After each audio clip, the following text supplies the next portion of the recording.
Lamang may alam na tip off na game on. Sino ang magpapakita? Dribble, crossover. So here we go mga idol. This is JM from JM Hoopcast Channel. Salute sa inyo mga idol.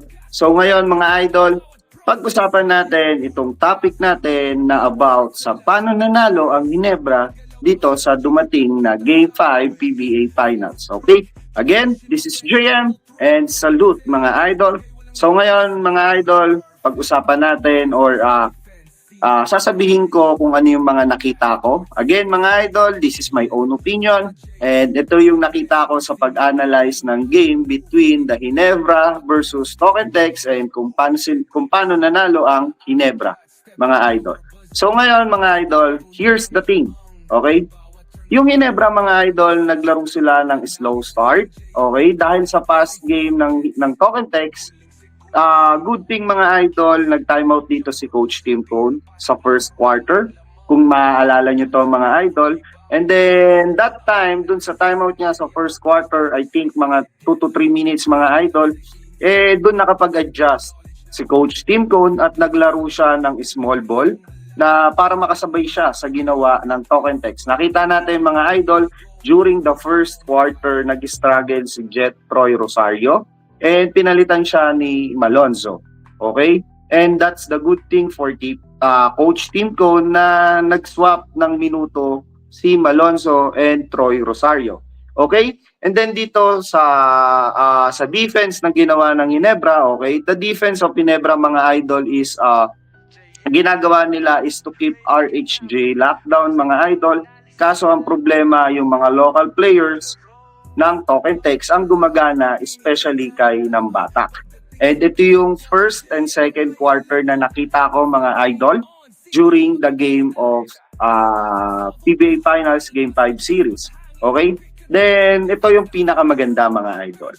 Pagdating nung second half, yan ang pinakamagandang naging adjustment. For me mga idol, from Game 1 to Game 5, ito ang pinakamagandang naging adjustment ng Ginebra. Though, dun sa Game 4, na-expose na ni Coach Tim Cone kung ano yung weakness ng Tokentex. Okay? Na nakita natin na ang weakness ng Tokentex, it's all about the bench unit na kapag walang na-provide, talagang matatambakan or matatalo sila. Okay? And dito tayo sa second half adjustment. Okay, sa ginawa ng Ginebra nung third quarter, mga idol, good run for Ginebra, mga idol, sa pag-open ng third quarter. Strong start to them kasi maganda ang adjustment na ginawa nila na nag-small ball sila. Gaya na sabi ko mga idol kanina, kailangan palitan ni Malonzo si Troy Rosario. Okay? Para mag-small ball at makasabay sa fast pace ng Tokentex. Kung titignan nyo yun mga idol, dun sa third quarter na yon, ang daling nahabol ng Ginebra yung kalamangan ng Tokentex, which is hindi in terms of adjustment pagpasok ng second half, from game 2, 3, 4, Tokentex talaga ang nakakalamang nun. But the good thing mga idol, dito sa pag-start pa lang ng third quarter, talagang nakalamang ang Ginebra at maganda yung ginawang adjustment dahil sa small ball lineup. Okay? Then sunod mga idol, in terms of defense dun sa third quarter, ang Ginebra nag-run ng 2-3 zone para mabilis silang makarecover sa outside shooter, which is yan ang need nila para ma-stop ang sistema na ginagawa ng Tokentex, which is ang ginagawa ng Tokentex mga idol is a dribble drive offense. Okay?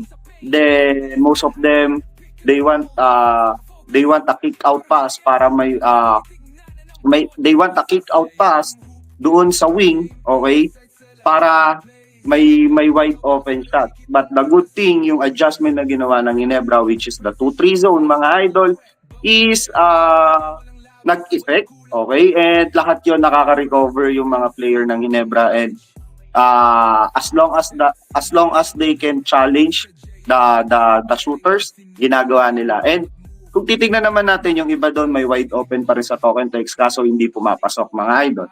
Okay? So papasok na tayo mga idol dito sa fourth quarter adjustment.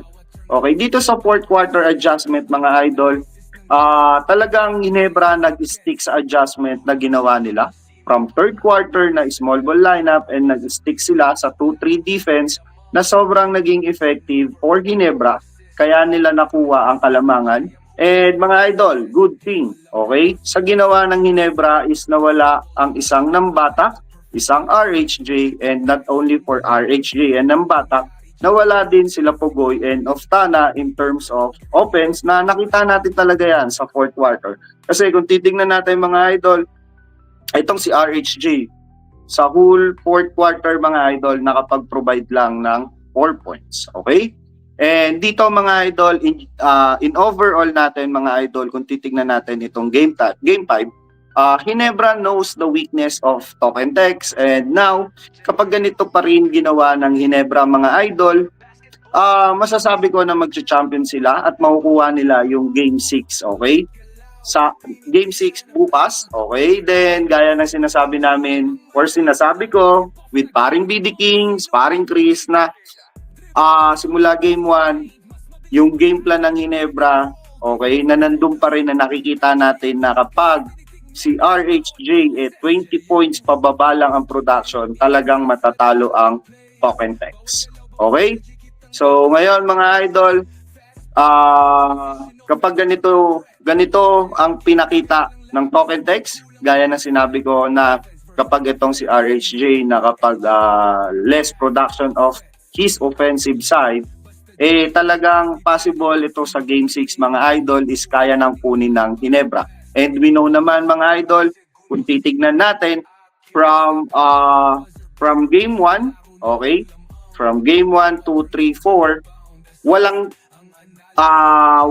dun sa 4 na laban noon bago dumating tong game 5 mga idol is walang nanalo ng 2 sunod. However, dito sa pagpasok ng game 4 na nanalo yung Ginebra at game 5, ngayon lang may nanalo sa series na to na 2 sunod na panalo. Kasi sa game 1, Token Tex ang nakakuha, sunod Ginebra, sunod Token Tex, game 4 Ginebra and Ginebra. Okay?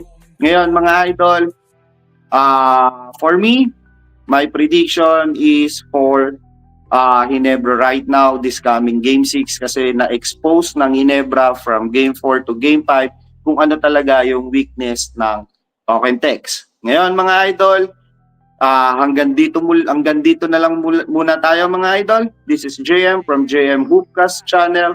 Salute and God bless. And mga idol, abangan nyo ang game 6 prediction ko, video or content ko. Salamat and please don't forget to like and share. Okay? Salute mga idol and God bless.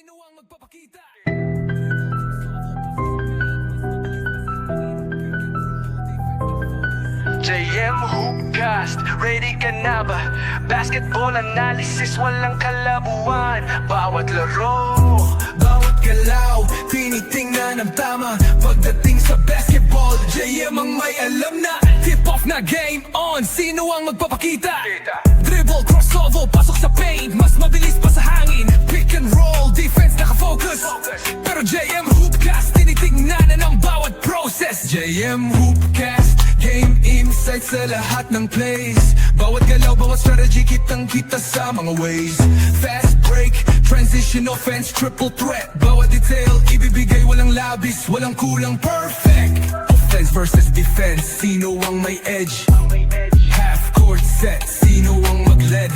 Basta JM Hoopcast, di pwedeng magsinungaling. Bawat move, tinitingnan, bawat pass, tinitigbang. Huling segundo, sino ang aakyat? Step back jumper, buzzer beater, pasok laro na ang lamang. Bawat turnover, rebound, assist. Ang analysis ng JM Hoopcast, as precise as it gets. Huling segundo, sino ang aakyat? Step back jumper, buzzer beater, pasok laro na ang lamang. Bawat turnover, rebound, assist. Ang analysis ng JM Hoopcast, as precise as it gets. Palam ka kasulad sa insight,